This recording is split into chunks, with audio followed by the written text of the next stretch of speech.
Welcome to the event. What a pivotal moment this is, to have the opportunity to kick off and tie together our first ever Women's Leadership Summit for the Asia Pacific region.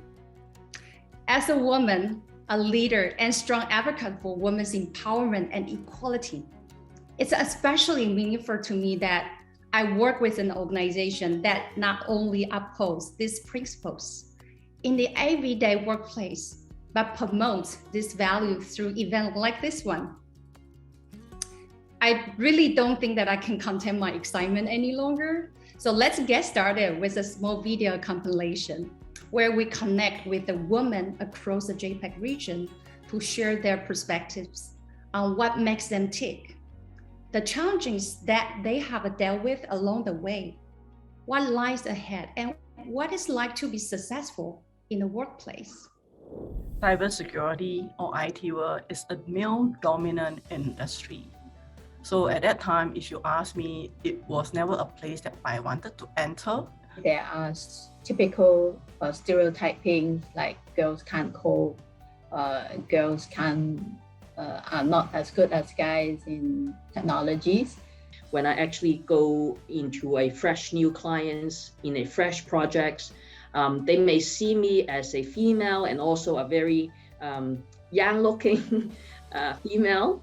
So they may first have this perception of, you are female, do you have really technical skills? Are you mature enough to actually provide good service to me? We're not too sure about our own worth.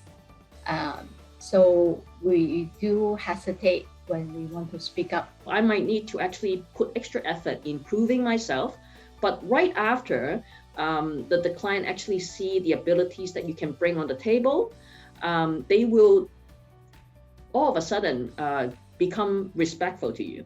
Over the years, women like us have proven that we are able to deliver.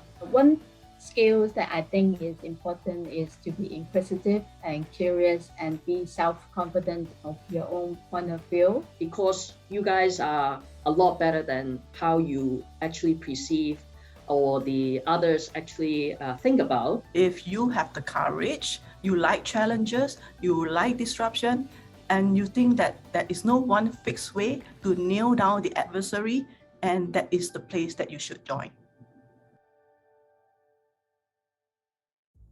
Hope you enjoyed that little showcase. Now, without further ado, let's get to the opening keynote by Simon Green, our president for the JPAC region. Simon, over to you.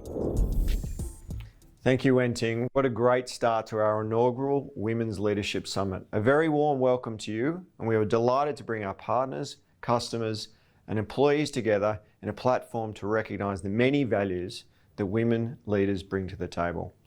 I was asked to share a personal story about women in leadership. There are many, many stories, and I'm delighted that today we have many, many more stories to tell.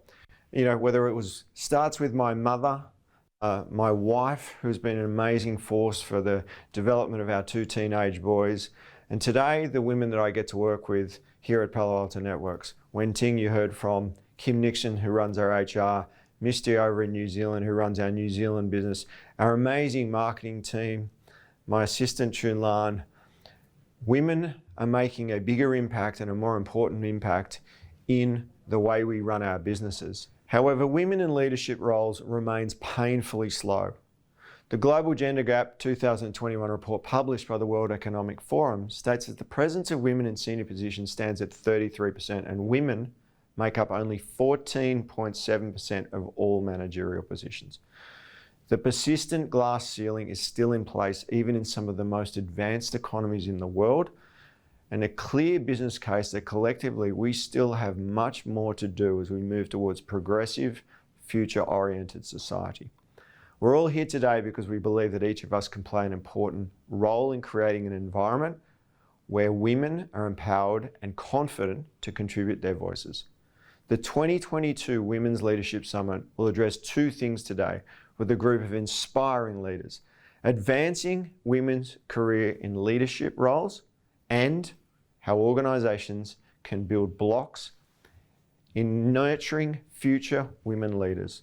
For Palo Alto Networks, diversity, equality, and inclusion are principles that are embedded in everything we undertake as an organisation. We are committed to changing the diversity ratio in the tech industry and creating an equitable playing field for all. We hope that by the end of this summit, organisations and individuals have a clear picture of how they can get involved and take the lead and pave the way where diverse talents and viewpoints are embraced. Here's to building cultures and environments where everyone can show up professionally every day as equals. Back to you, Wenting. Thank you for that, Simon. And thank you for shedding light on the core idea behind organizing this event and how we at Powerful Networks are taking proactive steps to improve the diversity in the tech industry. Our emphasis on diversity, equality, and inclusion is well known and something that we all value greatly. Moving on, let's roll out the first panel discussion with Uni. As we all know him, Vice President Marketing for Asia Pacific and Japan as the moderator. The first panel will look at how to inspire and advance women's career in leadership roles. I'm sure, like me, you all cannot wait to get insight from our esteemed panel of distinguished women leaders from the Asia Pacific region. Uni, the stage is all yours. Wenting, thank you very much. Ladies and gentlemen, it's my pleasure and honor to host this event that celebrates women in leadership. In this panel, we brought together 3 inspiring women leaders from different industries to share their perspectives and to highlight the impact that women leaders can have on their organization, the impact of leadership roles on women, their advice to organizations on initiatives aimed at getting women into top leadership position. And once they're there, inspiring them to think big about the paradigm shifts they'll bring about. Focus on advancing women's careers in executive leadership roles, something that is toying in a lot of people's mind. And also, they're all seasoned, experienced executives over here who really love them to touch upon softer areas like work-life balance, flexibility, burnout, fears, strengths, and failures, not just applicable to women leaders, but everybody. And then finally, we'll close on what true diversity looks like and unpack the issues around bringing it onto our community. Without further ado, let me take this opportunity to introduce you to 3 amazing leaders I've had the privilege of meeting. Let me start with Mel Migrino. Mel is the Vice President and Group CISO of Manila Electric Company. She's also the Chairman and President of the Women Security Alliance in Philippines. She comes with some very prestigious industry recognition. She's in the top 5 IFSEC Global Influencer for Security and Fire, 2021 CISO of the Year. She came in number 2 as the CISO 30 ASEAN and Hong Kong 2021. She is in the top 30 women in security ASEAN. Our second panelist is Mimi Tang. Mimi is the former Asia Pacific president of Kering, where she oversaw the expansion of its luxury brands such as Gucci across the region. What is awe-inspiring is her background. She started her career as a 17-year-old young buying assistant and went on to lead one of the largest luxury retail brand organizations in the world. And our third panelist, somebody that I've had the honor of knowing for quite a few years now, Rama Vedashri. Rama is the CEO of Data Security Council of India, DSCI. It's a think tank on data protection and is part of India's premier industry body, that's NASSCOM. Rama comes in with rich and varied experience of over 30 years in the industry, having worked at NIT Technologies, Microsoft, and General Electric. Ladies, thank you once again, not only for your dedicating your time to be on this panel, but the passion and inspiration that each one of you bring into what you do in your lives, as well as to a lot of people around you. Thank you so much, Uni, for having us. And I would also compliment the Palo Alto team for hosting a seminar like this and bringing in such senior execs like Mel and Mimi onto this. Thank you, so Uni. much, Uni. yeah, for Go ahead. having me and for actually joining this panel. It's actually an honor. Thank you. Thank you, Uni, for the invitation. It is always proud to be able to share, and I'm glad we have new friends, Mel and Rama, and of course you. Thank you so much. Fantastic. Thank you.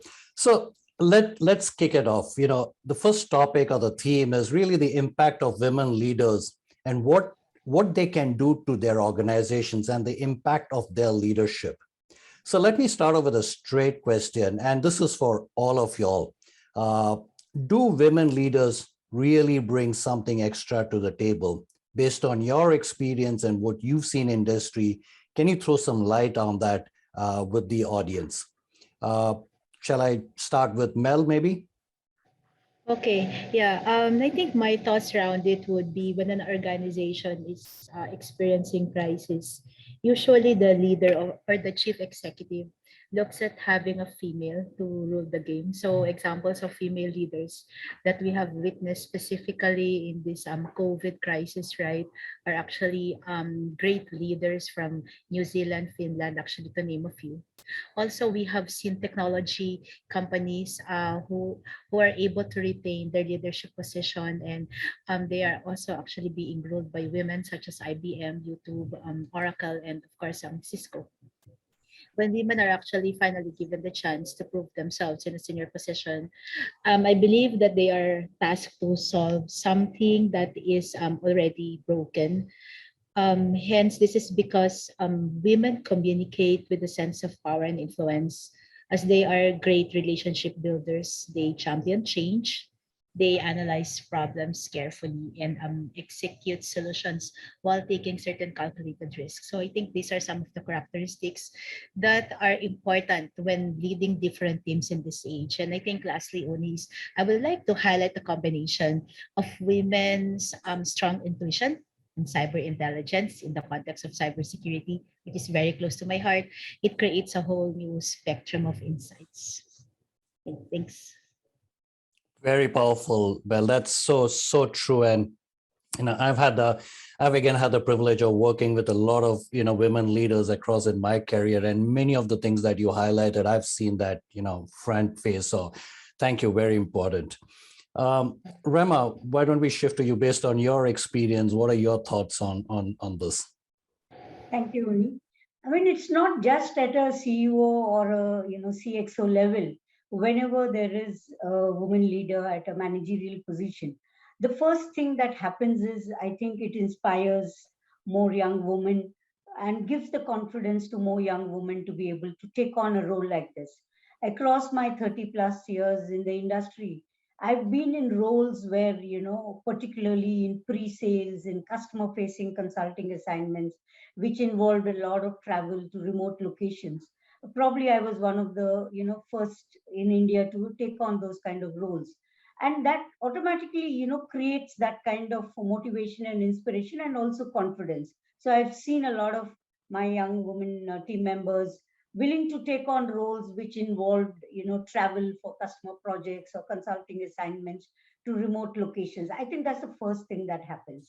And even when there is a woman leader engaging on a large mission mode project with government or with customer organizations, apart from those technical competencies, I think there are a lot of other things that you tend to think through. Is it travel is safe enough to travel? What is the kind of employee travel safety arrangements, stay arrangements? There are a lot of other things that we take care, and we tend to think through those things, because when you are deputing young women professionals to remote sites on project management, it's not just the technical competencies and ability to deliver to meeting customer requirements. There are a lot of other things that we think through before nominating team members for projects in remote sites and all of that, which I think brings a certain level of diversity and inclusion, which benefits not just women employees, but it benefits all the entire workforce. These are some couple of things. And similarly, even customers tend to have a different kind of empathy when you see a project manager being a woman. They also think through, and they don't come up with very random demands on it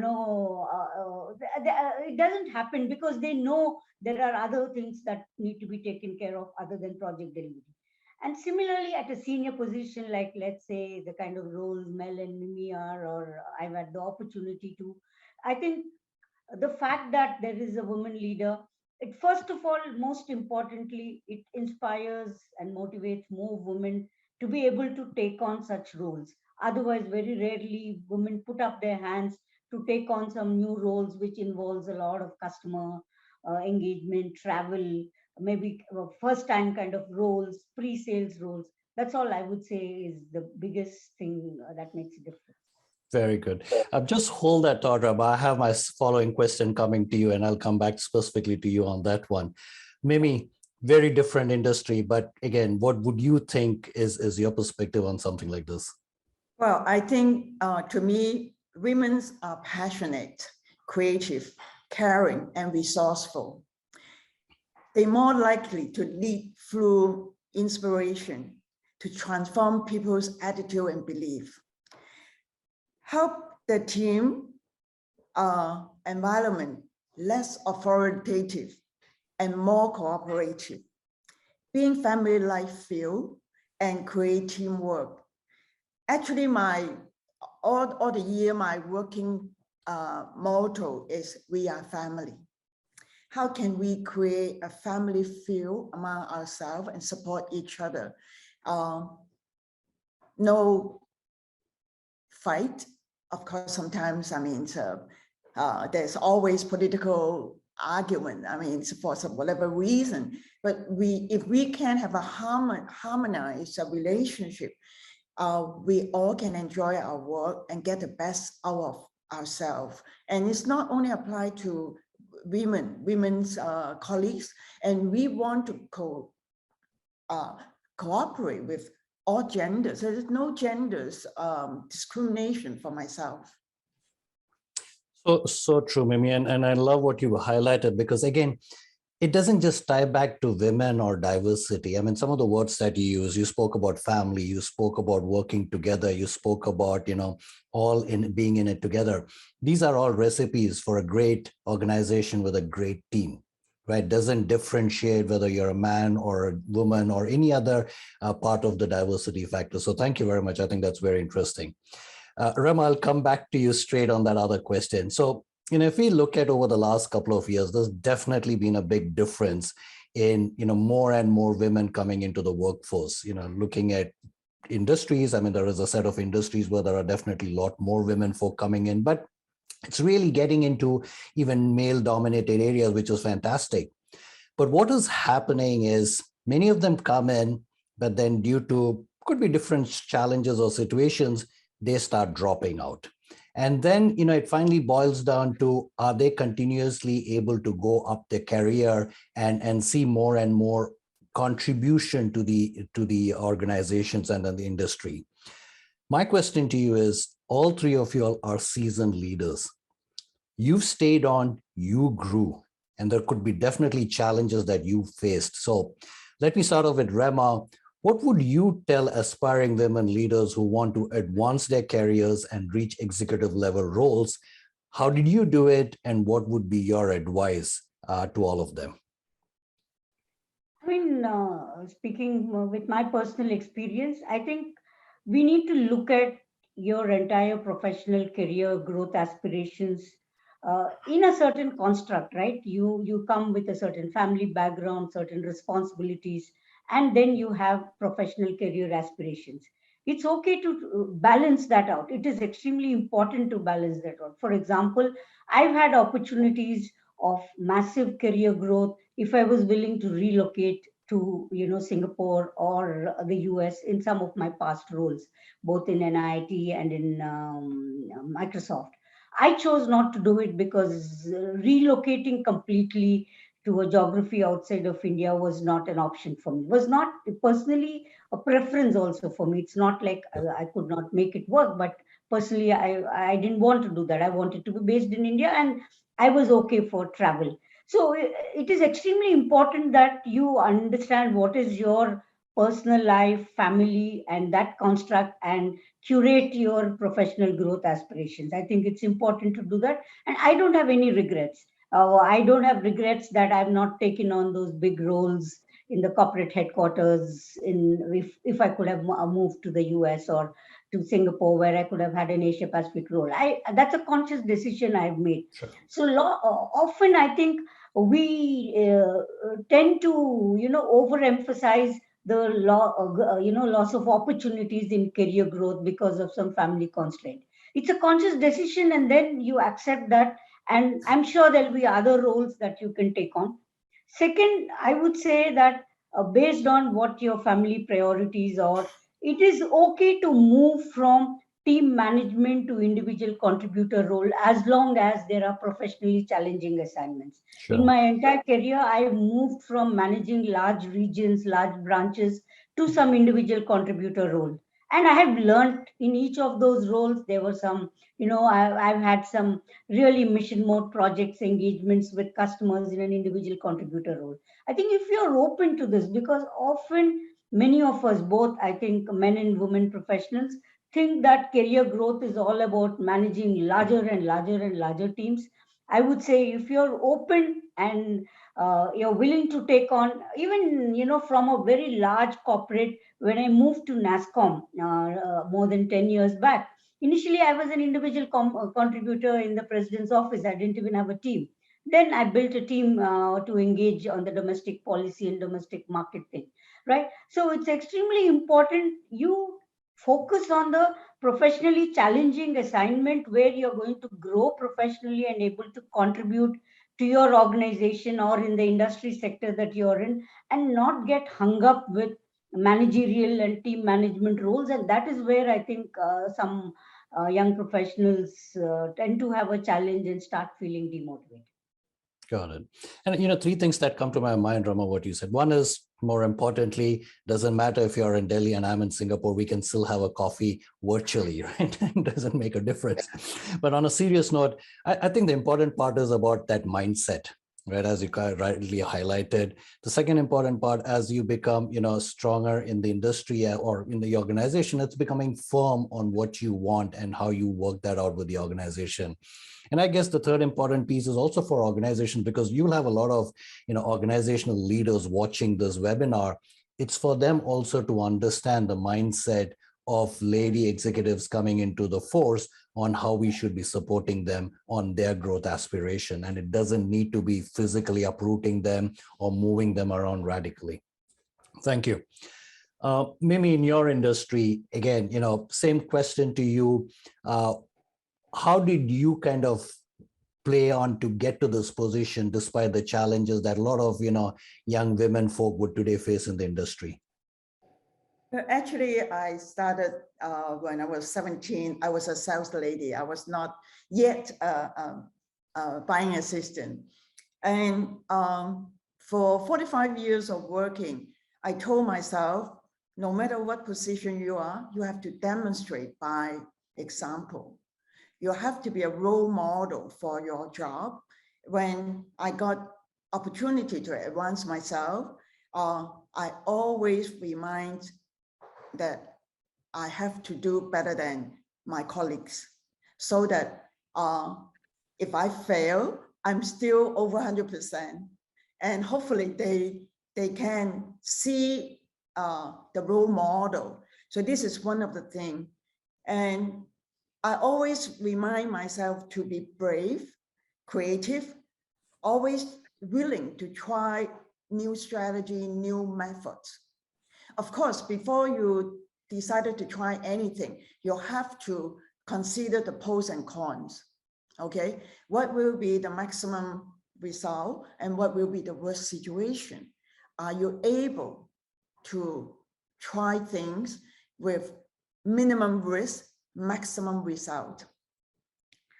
And then I always want people, especially female, to stand out, to be able to speak appropriately and get through your own challenge. Don't hide yourself. If you don't prepare yourself, if you don't speak up, no one will know what you are thinking. No one can be in your own mind. And when you get advancement, you have to build your dream team. What will be your dream team? People engagement is so important. How you engage good team to work to make the maximum. To me, 1 + 1 is not equal to 2. 1 + 1 is equal to 11. So it's an unbreakable chopstick. So when you build a dream team, you have to identify and develop potential leaders.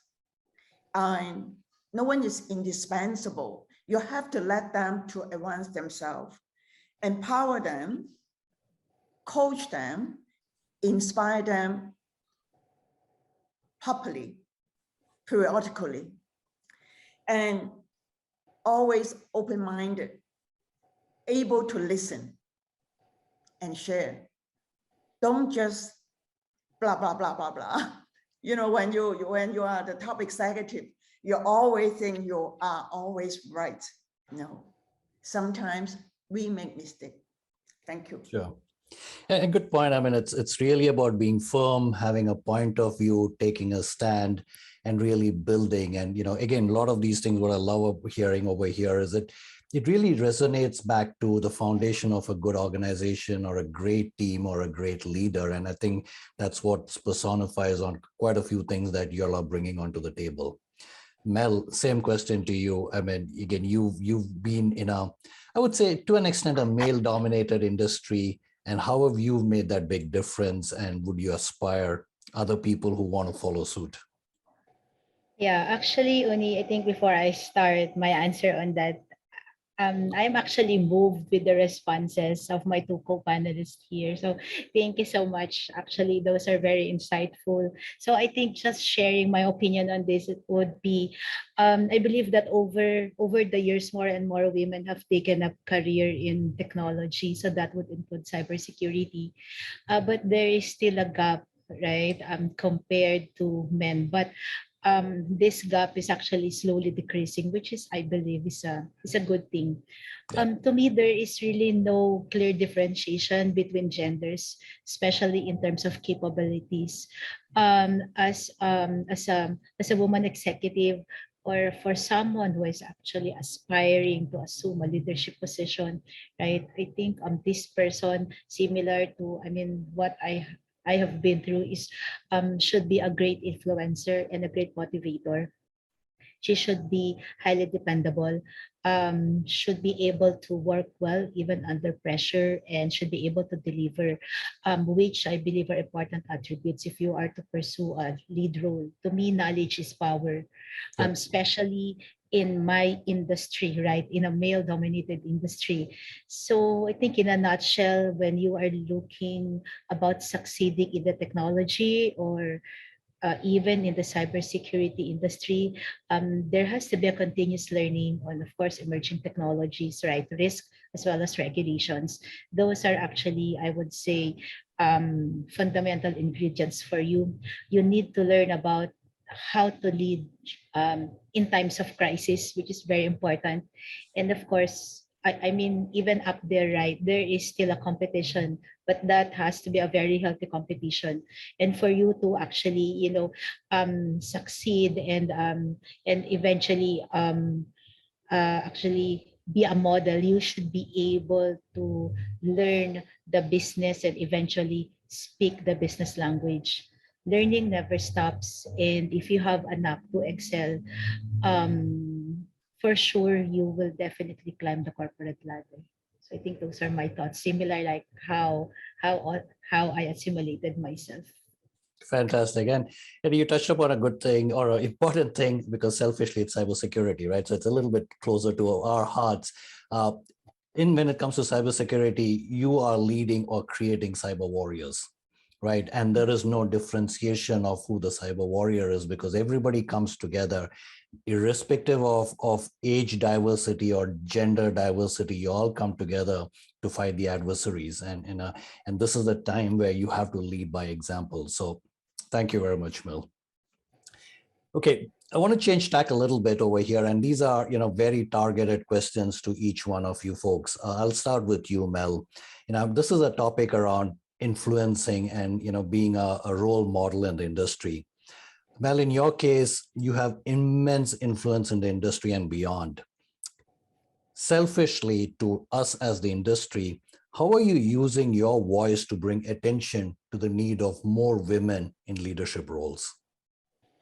Okay, so let me just look back. So I had this vision years back on how can I give back in my country, in our society. How can I serve my country in my own little ways that will somehow benefit the majority and even share knowledge and experience within the industry as a whole. Thus, I thought about empowering women. As growing up in the technology space where most of the people you deal with are practically male, I believe that it is high time to push the agenda of women taking equal roles with men. So having said that, let me start by introducing to you Women in Security Alliance Philippines, or WISAP, wherein this is the organization that I established that serves as an instrument to bring knowledge, awareness, and experience in the technology field, cybersecurity, as well as in the management domains. So practically, these key domains would come in together and push the influence locally and also within the region, which we are slowly going into.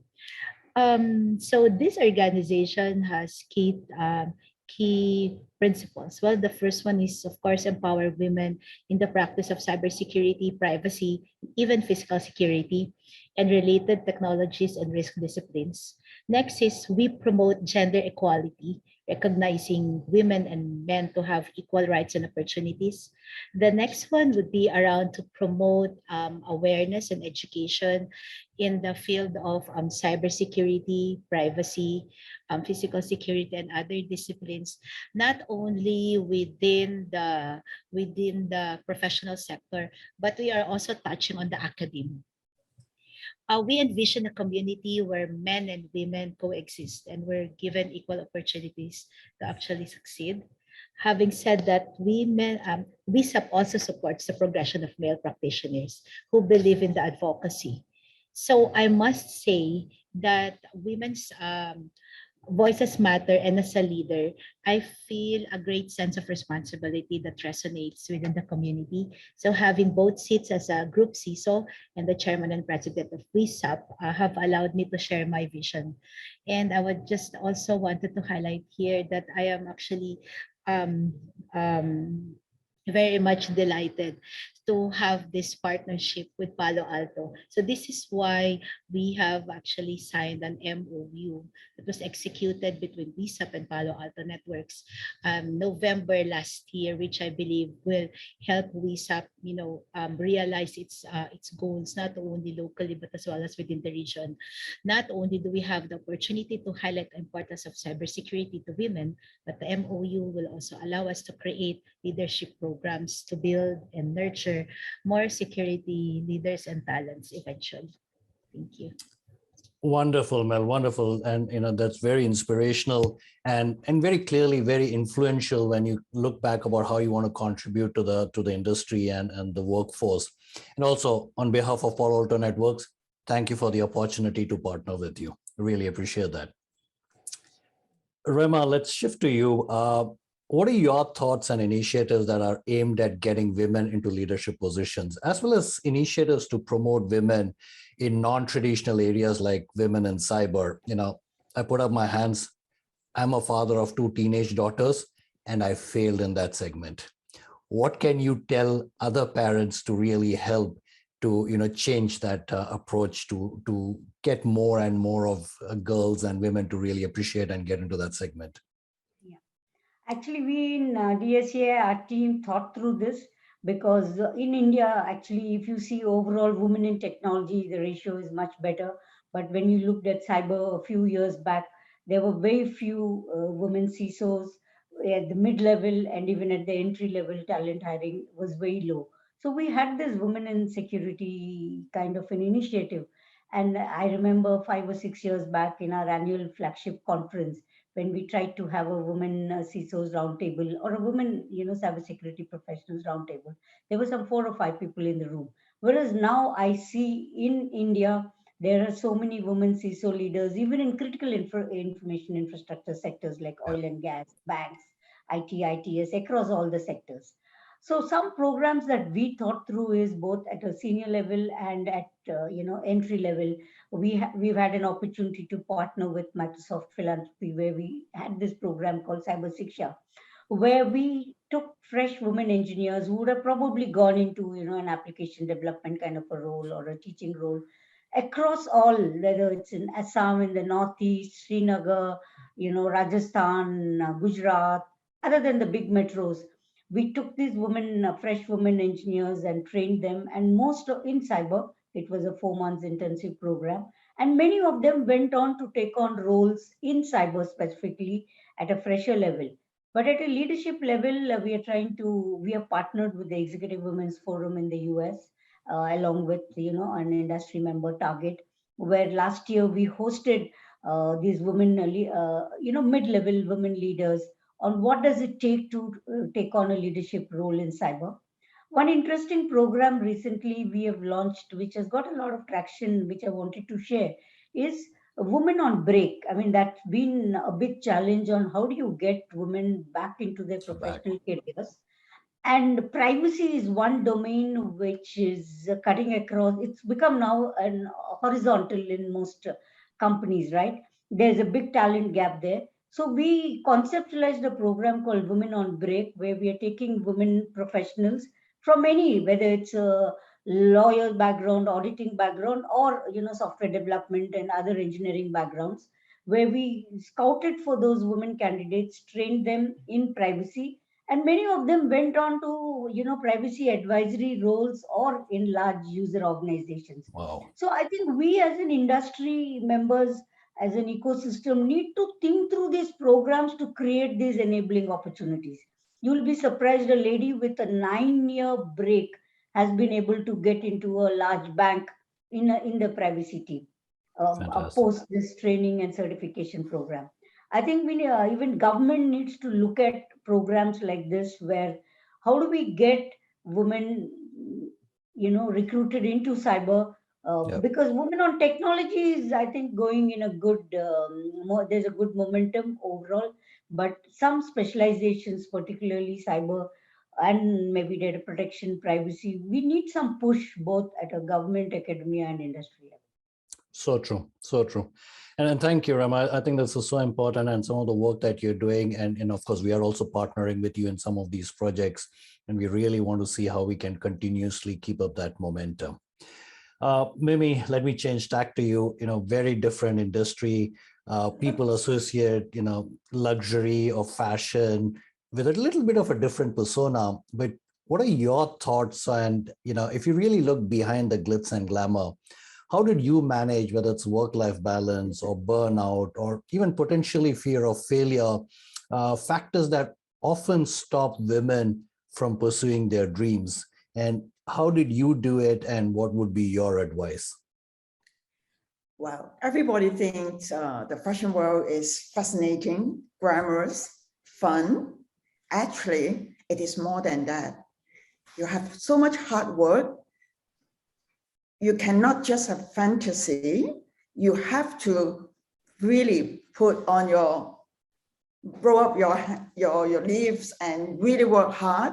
You have to have physical strength to travel around and to work with multi-country, multicultural, and multi-language.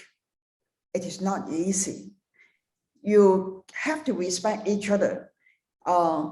I managed so many countries, entire Asia Pacific except Japan. And then Europe, all the brands in Europe. And I have to respect them.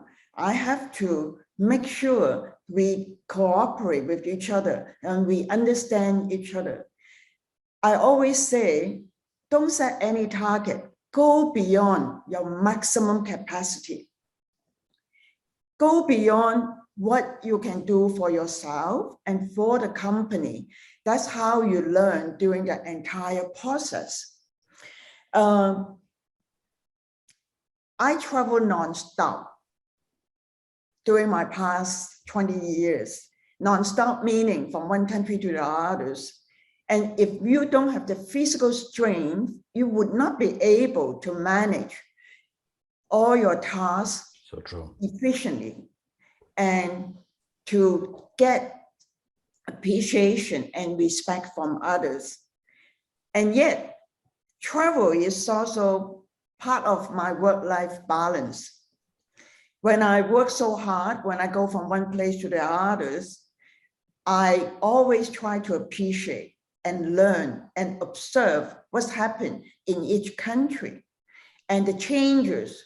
All that enable me to have constant stimulation of life and share the experience I have with my family, with my friends, and with my colleagues. And that's how we can advance ourselves.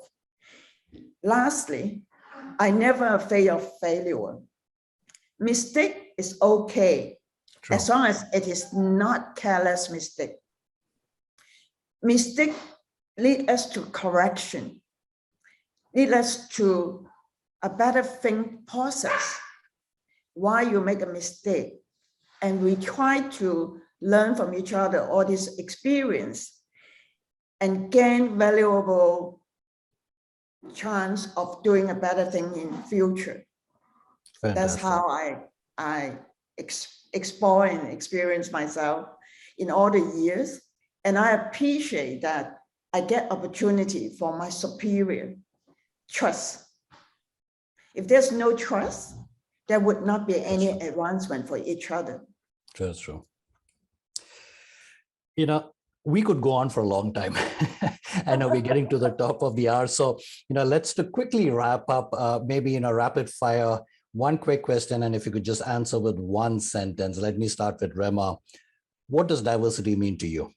I think diversity would mean it's not just gender diversity, but most importantly, get people with different competencies and backgrounds and point of view.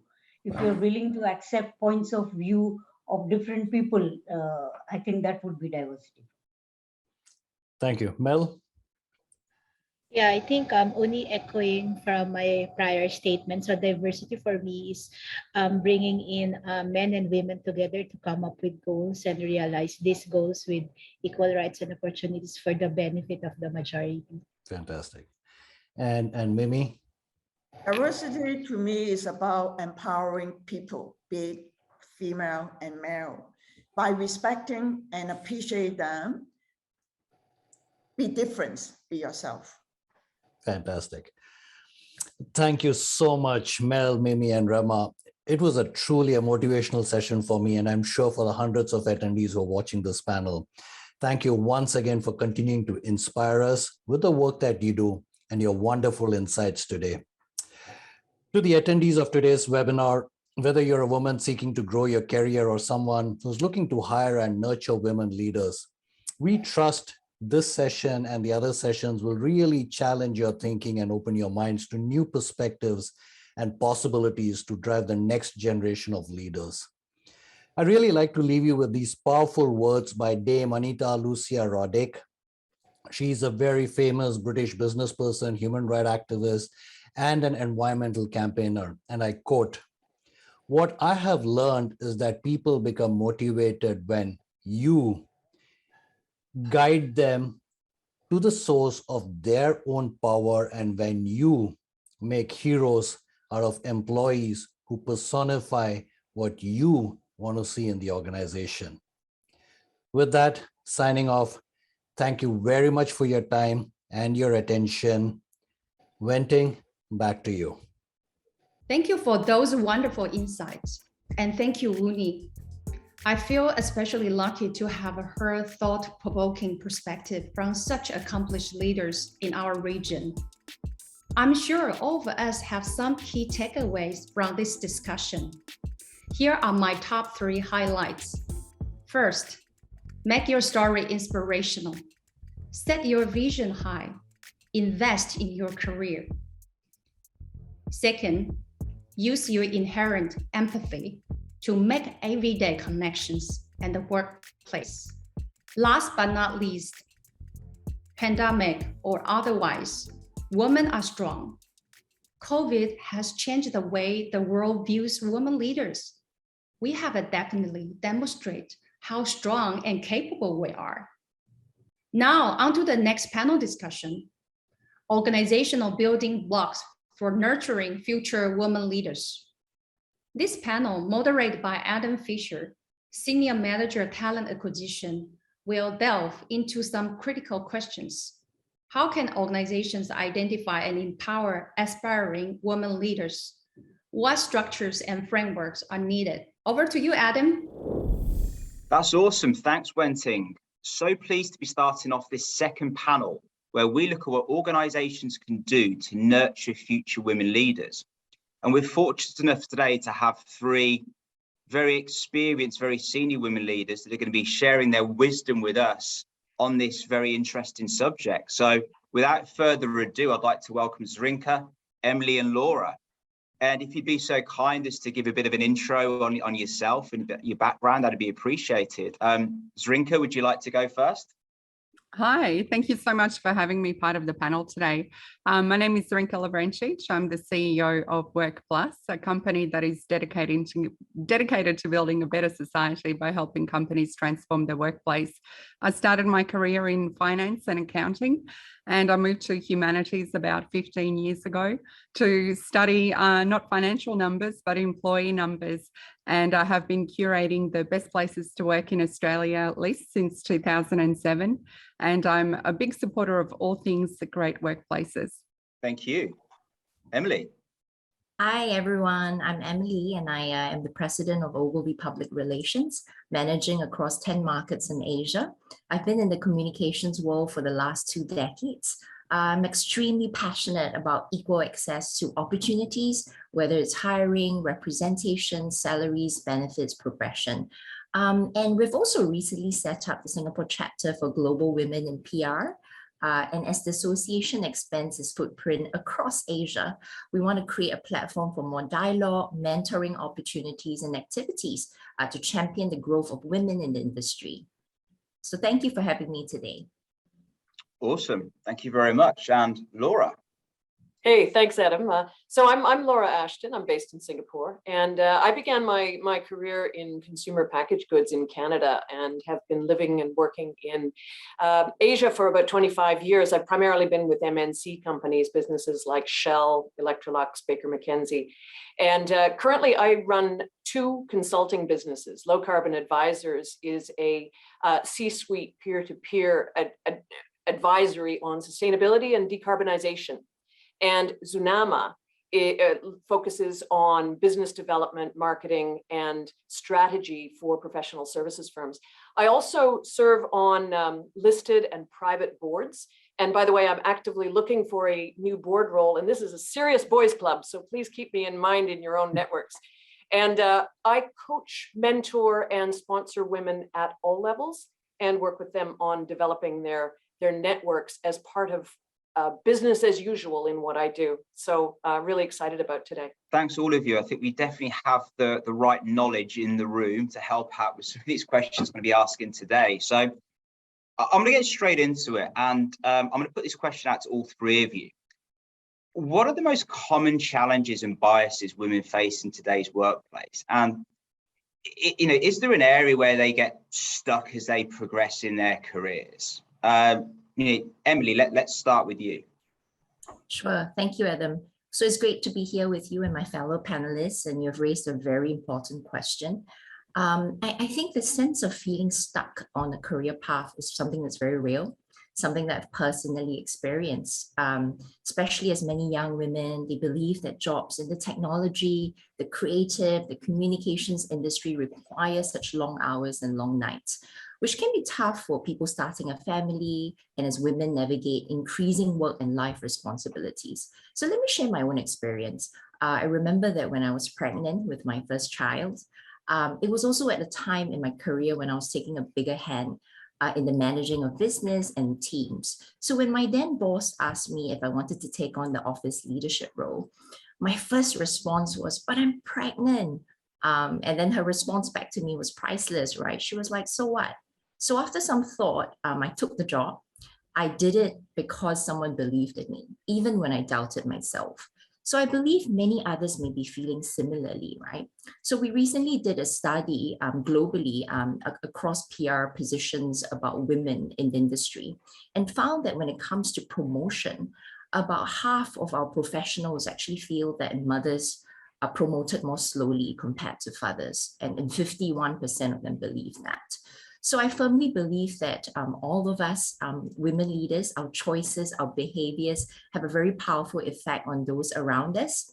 And importantly, what has happened in my career has also sort of was very important for me to use my experience to shape other women's perception on advancement. So one of the proudest moments in my life was when someone assumed the leadership role in our organization. And she said to me, you've done it, so I think I can too, right? So that's why it kind of brings to home really executive sponsorship. I think organizations can do a lot more in this area and in enabling senior leaders to pay it forward and be executive sponsors, right? So whether you find an executive sponsor to champion you, to be your cheerleader, or better yet, be one, right? And for organizations to be able to create that platform and the program to encourage senior leaders to step forward to become an executive sponsor and really tune into what female employees may be going through in their lives, set them up for success, and really walk them through their journeys together with them. Awesome. Wow. And yes, it's an amazing story there. Thank you for sharing that with us. Laura, keen to hear your perspective on this.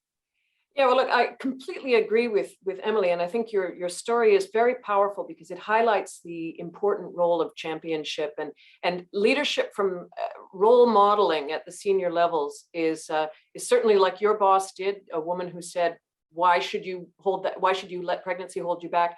But it's also a very important role for male senior leaders to act as champions, particularly in some businesses. I know tech, for instance, it's relatively underrepresented with women. There may not be senior role models who are women at the top. So the guys really need to step up and make sure that you're helping out. I mean, other areas of bias that I think we've all seen from time to time, relate to when there is only one woman in the room, which is often the case, particularly as you move up. Meetings often start with a discussion of sports. There may be casual sexist remarks. The day may end with heading out to the pub or the karaoke, which in many cultures in Asia means that the women are excluded. And so it's very important for male champions to call out behavior like that and say, let's find ways to do what we want to do in a much more inclusive manner. And I think in terms of your question about where people get stuck in their careers, there is a career funnel as people move through organizations. And I think most companies are trying very hard to make sure that the number of women hired at entry level is high, is 50, 60%. But I think that some of the problems in people's careers may be self-inflicted, but it's also very much about companies. So if you're bringing in 50, 60% of people at new recruits, what you'll find is as you move up a couple of job grades, all of a sudden it's half that number. And when you get to the C-suite, it's half that number again. And so I think businesses need to focus on managing what gets measured and taking seriously data collection, analysis, communication, reporting about gender intake, years in position, the percentage of women at various levels and types of jobs, high potential talent mapping, and putting together programs and proactively listening for cues that may hint at either attrition or may hint at they're onto something great that is building their culture. Thank you very much. Zrinka, I mean, you may have a different perspective, sort of a data perspective on this. Do you have any numbers or any insights that you can share with us? Yeah, absolutely. And the data definitely supports both what Emily and Laura have said so far. You know, a lot of these issues exist because they are systematic views of how we view society and view hierarchies in organizations. And like Laura said, we might have at the entry level a 50-50 split between the genders, but as you move up, that definitely dwindles. Emily's example is absolutely one of the critical ones. We tend to look at young women and think, well, they'll probably get married and have children and won't be looking at building a career. The reality is employers are changing jobs every 2 to 3 years anyway. No one's taking a job for life. So whether a female employee is promoted and stays for 2 or 3 years, or a male employee is promoted and stays for 2 or 3 years, the result is the same. One of the things that WorkPlus does is analyse not only employee engagement data and experience data, but also the organisation's data in terms of usage of policies, procedures, and so on. And we find that with employee engagement surveys, female employees consistently tell us that they feel less communicated to in terms of company strategy, direction, goals, and so on. They feel like they have less of a work-life balance in organizations, and they tell us that they feel they have less of an opportunity to be promoted in organizations. Interestingly enough, this also happens in organizations that have a female-heavy senior leadership. So it is, you know, it is more of a social issue, not just an issue within organizations. A lot of the times, a lot of these biases happen in a nuanced way. You know, there are pay gaps between male and female employees in organizations. And this comes due to a couple of factors. One is that fear of asking for a pay rise that females are more prevalent to rather than male employees, not receiving contribution to your pension fund while you might be away on maternity leave. But, you know, one of the great things that is happening is that organizations are having these conversations and they are aware of it, and they are starting to make small changes.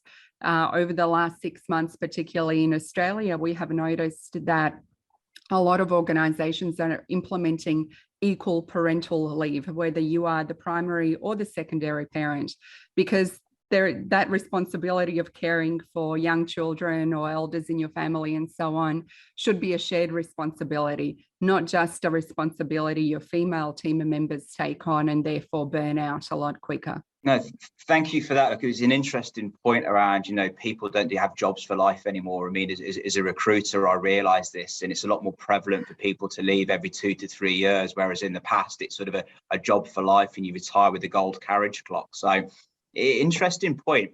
I mean, next question. I mean, how can organisations break these biases? I mean, we all have biases, whether conscious or unconscious, right? What kind of programs and supporting systems are needed to identify and develop future women leaders? Zrinka, I mean, we'll come back to you on that one, if that's okay. Yeah, absolutely. So a lot of diversity and inclusion training has to start with senior leadership, because their awareness into the benefits of diversity and inclusion needs to trickle down. It cannot be a bottom-up approach. We're seeing a lot of unconscious bias training still happening in organization, though it's available to all employees. And rather than being taught that we should suppress our biases, a lot of this training is about accepting the biases that you have and knowing how to deal with them in the workplace. A lot of organizations are doing a lot of gap analysis, not only in pay, but at the disparity between male and female employees across different experience levels and levels within the organization. One of the interesting things is analysing what kind of language we use in the organisation. You know, a typical greeting of, "Hey guys," excludes females and it excludes non-binary employees as well. Talking about roles that when they are advertised and using language such as dominant and challenging does tend to attract less females into the organisation. You know, thinking about talking more about flexibility and support welcomes more attraction from female participation. Well, one of the things I've noticed as well is a lot of modern job specs have like 19, 20 different bullet points on there, must have, must have, must have. And that can often discourage women from applying for jobs as well, that will tend to think they need to tick 19 out of the 20 bullet points. whereas sometimes a guy will see 1 or 2 bullet points and just go and apply for it. So I think we can do lots of things right in from the recruitment process as well to help with this. Emily, are you able to come give your thoughts on this? Yes. So I believe Drinker talked a lot about leadership needing to walk the talk. I think that's absolutely critical, right? Because as the saying goes, the body follows the head. It's very important for organizations and their leaders to not only create space for us to all speak about biasness openly, right, as the first step to addressing them. So I think a lot of client partners that I've seen that successfully tackled this are the companies that create a safe environment, a safe space for all of us to be sharing our stories. Everyone has stories, whether you are the unconscious recipient of unconscious bias, or you're the unconscious sender. And I often think that the first step is really making sure that is making others aware of their unconscious and unintentional bias before we can come up with actions to address them. Thank you. This leads on very nicely to the next question, which I'll give to Laura. How do we create psychological safety in the workplace for learning, innovation, and growth? Yeah, psychological safety. What occurs to me is that in many of the societies in Asia, and we need to look at Asia Pacific not as a single place, but honor the extraordinary diversity that exists from, Australia to Singapore to Japan, and the situation varies from country to country. But in many Asian societies, I think we've all observed that women are often not encouraged to be outspoken. And so leaders need to be, what I would say, consciously inclusive, to draw out quiet voices and to unleash talent. And even deceptively simple tools like Zoom breakout rooms and post-it sessions and other sorts of design thinking tools can be very powerful. But one practical example of creating the psychological safety to unleash that team occurs to me when I was working with a team in Pakistan. Now that's a very hierarchical society, and the senior manager in this group would lead a discussion on a situation, and when they reached the end and it was time to pronounce on the conclusion, he would provide that conclusion, and no surprise, everyone would agree with it. And so I had observed that there were some people in the room, some quiet people in the room, who actually had an excellent grasp on the situation, but weren't contributing. And so I took the leader aside and I said, would you be interested in doing something a bit different? And to his credit, he did. So when it came time to look at the conclusions in the situation we were looking at, we started with the most junior person in the room. And this person happened to have a very good grasp. So that person contributed, and then the second most junior person, and it moved on up. Each person, unsurprisingly, adding and building on it because they were in front of their boss. They wanted to show that they had something else to add. And by the time it reached the senior manager, everybody turned to him to look for the final pronouncement. And he said, I have nothing more to add. You've said it all. This had never happened before. It was absolutely transformational for that group, but also for that leader. So I think that consciously including people in manners like this is super important for creating that openness and trust, and for unlocking potential in women across this region. That's an awesome story, and I've sat in many meetings myself when some of the most creative people in the room just are not naturally confident enough to speak up. So sometimes these great ideas go missed. So that's an amazing story and a real light bulb moment. Zrinka, what are your thoughts on this? Yeah, creating that culture of openness and transparency and really seeking employees' feedback goes a long way when creating psychological safety. We do tend to find that more junior employees don't tend to openly share their ideas and don't want an opportunity to shine. Everyone kind of thinks the CEO and the senior leaders have all the answers. They don't. That's why you are at the organization, to provide some color as well. But also, really holding your employees accountable to the company values is a great way of creating psychological safety, because company values are kind of the family rules of how we are expected to act and behave towards each other and all our stakeholders in the organization. Also being mindful that sometimes your employees need some external assistance as well, and ensuring that there is access to an external employee assistance program as well. Great. Another important question. What are the essential skills needed for future leaders? Laura, very keen to hear your perspective on this. Going back to this idea that there's a funnel that goes through an organization and we see this big drop off along a woman's career path, I think that oddly enough, board readiness is a skill set that I would really encourage women and leaders who are managing organizations to think about. If you want to have enough women ready to move into board roles, you need to have them in executive roles. If they're going to go into executive roles, they need to be in middle management roles. People need to be given access to P&L type roles that have the gravitas in an organization. Many women are drawn to the softer areas, HR, marketing, accounting, where there may be less career headroom. So I would say that women themselves can look at what would it take to reach a board level role someday, and what are the things that I need to do? How can I be a bit more brave about jumping into things? I loved what you were saying, Adam, about the long list that guys will look at 5% of it and say that's enough for me, and women will look at it and say I need to have 95% before I'll apply. Be a bit more brave. Find yourself a sponsor who is a couple of levels above you in the organization, who can help you see the right choices and can speak about you and advocate for you when you're not in the room. And I think that if we have enough women focused on that and enough leaders saying, I have a duty of care, not just for the next hires in the next 12 months or the next promotions in the next 12 months, but what my talent map looks like 2, 3, 5, 10 years from now, and start cultivating and grooming high potential women and creating more opportunities. I think that is what leadership really needs, both organizationally at an individual level. I don't know if anyone's got a view on that. Zrinka? Yeah, no, I agree. It's so important to have visibility of people who are like you in senior leadership roles to help you see that you too can do this. You too can become a senior leader. You too can move into a board decision. And it may not be what you end up doing with your life, but it's good to aim high and see where you can go.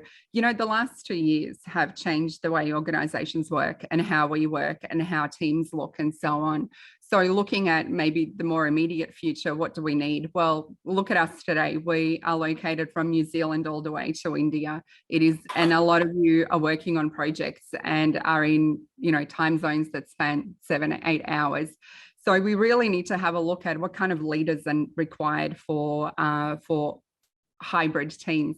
So, we don't need a boss. We need team leaders who are coaches. We need team leaders who are going to champion their team members, who are going to have a high level of emotional intelligence and assess whether in this two-dimensional conversation we're having via a screen, whether they need additional support, whether they truly do understand what is being done, whether they understand what their team is doing, where their learning gaps are, where their skills could be used better, maybe in a different team. So we need to be a little bit more aware of the fact that we don't have a person-to-person relationship with leadership anymore, and how do we combat all those issues? Awesome. Thank you, Zrinka. Emily? Yeah, I think, the wonderful ladies have said it all. I echo that same sentiment very much. I think lately there's been a lot of emphasis on soft skills rather than hard technical skills. A lot of that the ladies have touched on. I believe empathy is going to be, it's a much underrated, but a very, very important skill set, especially navigating cultures, navigating, employees across physical and virtual environments. Because I come from communications, I'm going to be biased to that. I think communication skills is way, way, way even more important now than ever, because you're communicating to employees on Telegram channels, on Zoom, face-to-face, virtual town halls, you name it. and the need to sort of over communicate rather than under communicate, not just culture, purpose, your messages, the business vision, they are all so critical. So the ability to be clear and articulate and compelling in communicating the vision to all your employees is going to be a key skill for future leaders. Thank you. Now, the final question I'll ask is a question very, very close to my own heart, and I am especially keen to get your views on this. How do you create a culture that attracts young aspiring talent? I mean, there's a talent war going on, which we discuss all the time. Lots of people are trying to do the same thing. You know, what tips do you have? And I will be taking notes as you're talking here on how to do this. Zrinka, would you like to start? Yeah, so we work with a lot of organizations on their culture and what is required. And, you know, every company has a culture. You may not like it, but every company does have a culture, and a culture is hard to fake. So when you are attracting employees into your organization, you need to make sure that what you are communicating and what you are practicing are actually a mirror image of each other.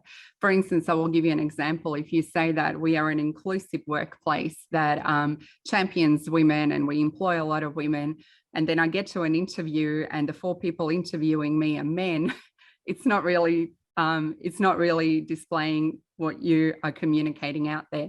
But we know what a lot of young employees are looking for. They're looking for flexibility. They're looking for learning opportunities. They're looking for opportunities to actually matter in an organization, not just be a number, but understand how they are part of making a critical difference in your organization, how they play a role in making sure that the organization is achieving its goals. They're looking for an organization where they can belong and make a difference. Emily. Yeah, so I totally echo what Rinka said about the example of inclusivity. I had a pleasure to meet with some very talented young women leaders outside of the company. And they tell me this thing when they interview with companies. The main test for diversity and inclusion is not just what they see on paper and what you promote yourself to be. They check out the board representation, right? Going back to board leadership, Laura mentioned. And if there are leaders on that board that represents them and their backgrounds, where they come from, what they represent, the values that they stand for, because they know that if there is no one there, then the chances of them getting there will be that much harder. So that was very sobering, because it means that when you say you are something, you have to live up to be that something. So I think that these days, culture not just means what you say you do and not what you do, it's why you do what you do as well. So having that sense of purpose and mission and authentically living up to that mission, most days, I think some days are tough, but most days it's really, really critical.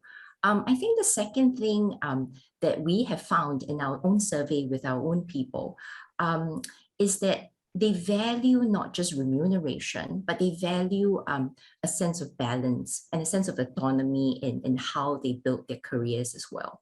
So I think giving people the autonomy to design their workday and still sort of having that same accountability and being more focused on outcomes rather than just outputs and being present is going to be a critical challenge for all leaders, right? Especially when navigating different life stages, as we've talked about. And these days, it's you know, I always say this, I always bring up the story. I was at a supermarket and I was doing a serious diaper run. It was really urgent and it was 2 p.m. in the afternoon where I should be at work, right? But I had no choice. I had to go out there and make a quick dash. You know, I had my client call me with an urgent crisis situation. And I said, look, I can't talk now. I'm on a diaper run, but I'll call you right back in 10 minutes. And he said, no problem, got it.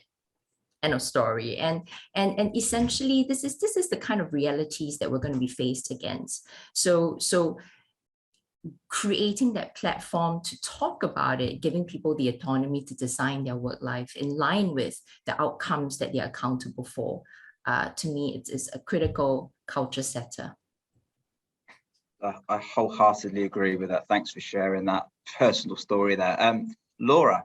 Yeah, and build on the points. I think authenticity is absolutely critical, and in many ways, this pandemic has revealed a personal side to all of us through these Zoom interactions and so forth, where we have a much higher degree of empathy about what's going on in the background. But companies really have to make sure that the culture that they're communicating is not just some flashy campaign, but is actually the lived experience of their current team. And they may want to think about how they treat people who are exiting the companies, because young people, new candidates, are doing their homework. As you've said, you know, they're talking to ex-employees, they're talking to current employees, they're going on to glassdoor.com, they're trying to find out the truth. And I think that organizations need to have women, need to have other faces, that when employees look at when new candidates look at the company, they're saying, do I hear the CEO talking on the annual reports and the analyst calls? Do I see go-to-market material that reflects diversity? Do I see, is it real?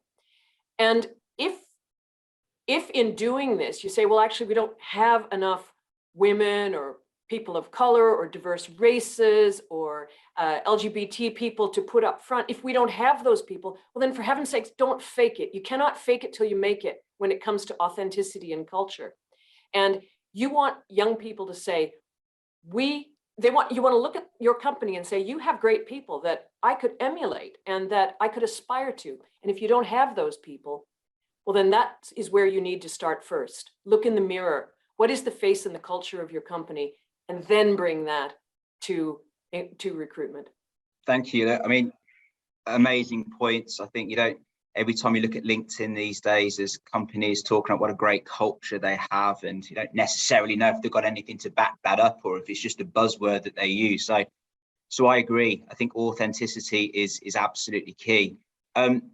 Look, thank you so much, Laura, Zrinka, Emily. This has been amazing. I've learned a lot. Hopefully the people listening in today have learned a lot. I appreciate you giving up some time from your busy schedule. Thank you very much indeed. Thank you. Thanks, everyone. Thank you. Thank you for that highly interactive and thought-provoking session.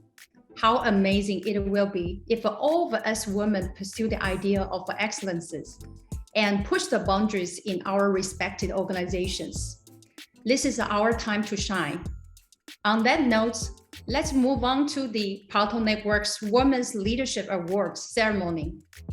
These distinguished awards recognize women leaders amongst Palo Alto Network's partners and customers who are not only breaking digital boundaries, but championing change for women in the workplace.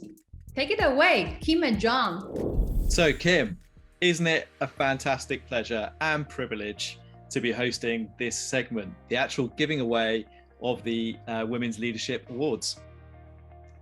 It certainly is, John. We've done this before on different occasions, and I always get excited about this and acknowledging some really great people in our industry.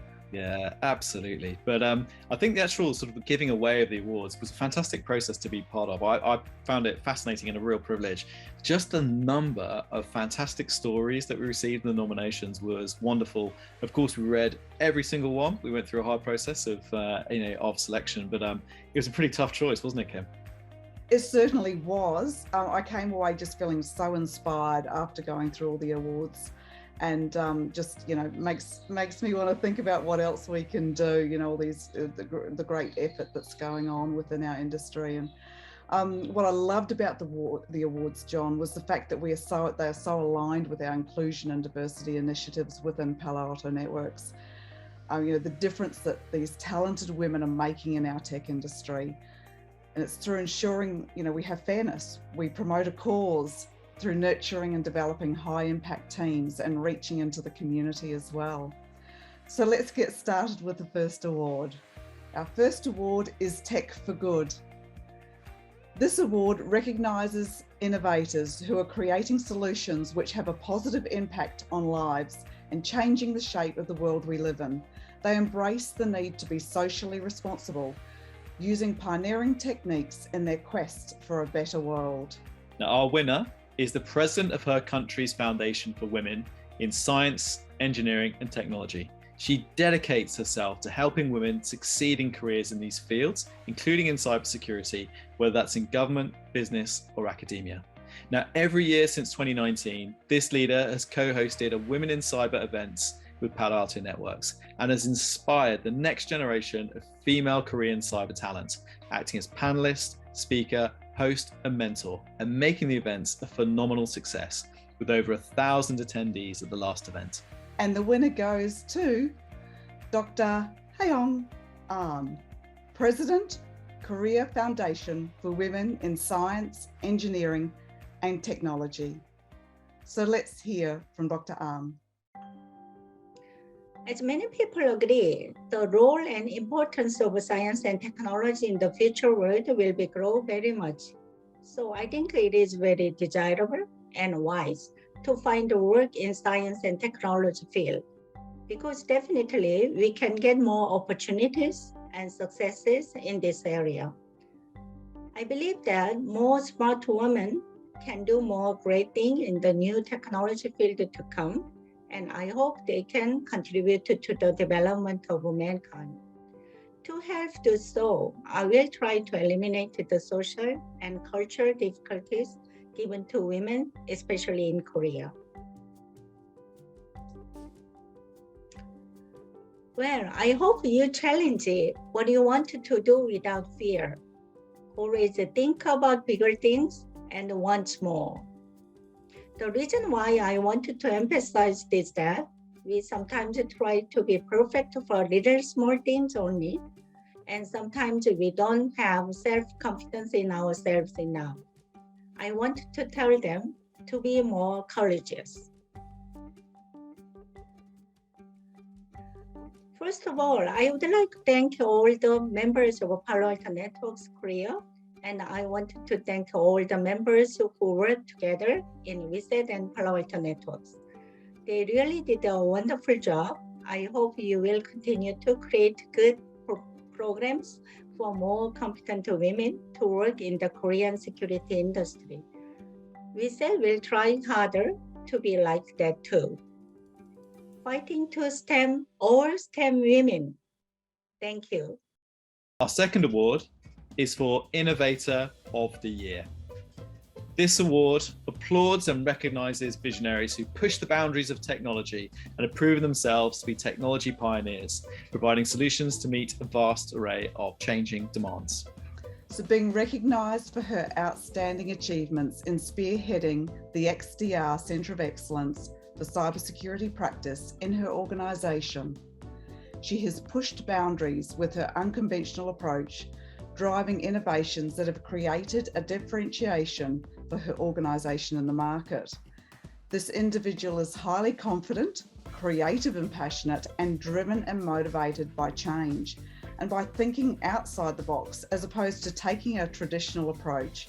She has developed unique and valuable security services for her customers. And the winner is Sushma Harshal, Managed Detection and Response Centre of Excellence Practice Lead at Tata Consultancy Services. And let's hear directly from Sushma herself.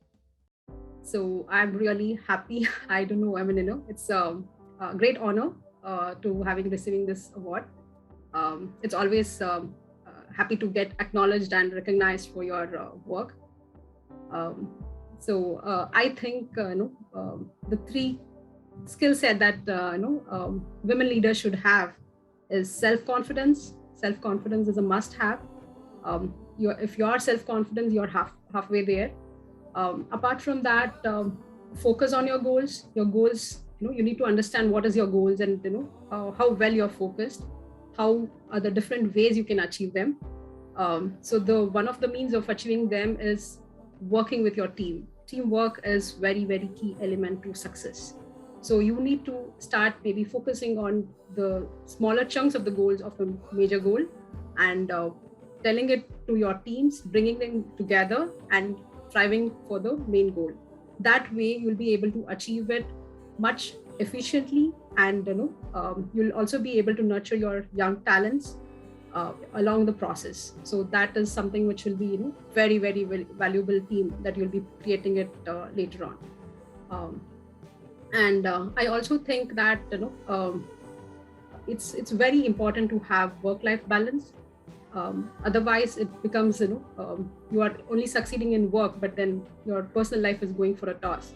So it is very, very important that you maintain, or you try and think of maintaining both work as well as personal life.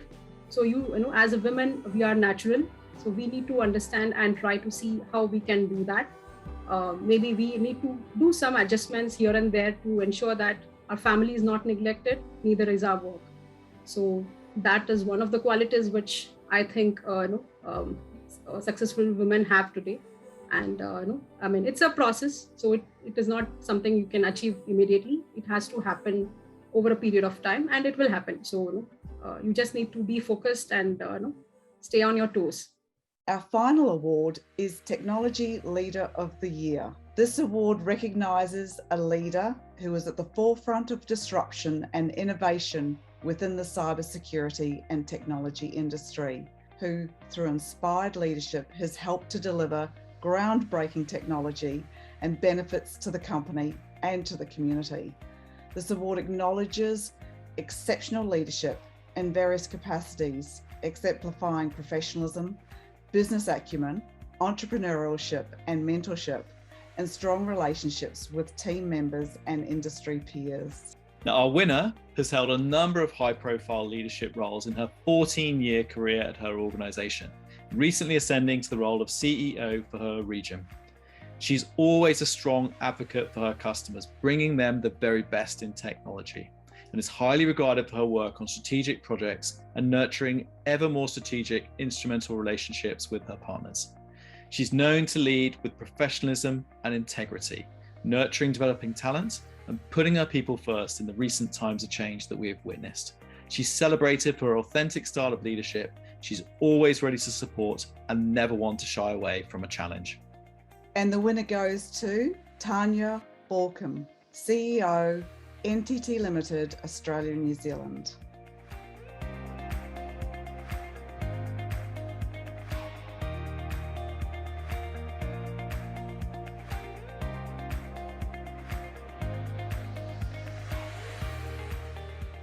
And that leads us to the end of the presentation section of the Women's Leadership Awards event. Now, once again, Kim and I would like to thank everybody who sent in those fantastic nominations. It was a real privilege to read all those stories of female leadership success in technology and cybersecurity. It sure was, John, and I really enjoyed, reading about these women and what they've done, not only within their organisations, but also within society, and that was fantastic. Absolutely. Look, this is only the inaugural event. Sure, there's going to be more of these, and I think, Kim, you and I, the whole team, are really excited about being involved in this in the future and celebrating much more female leadership success as we go forward. Thank you, and congratulations to all our winners. You all are truly an inspiration to many other women like me, and I thank you for that.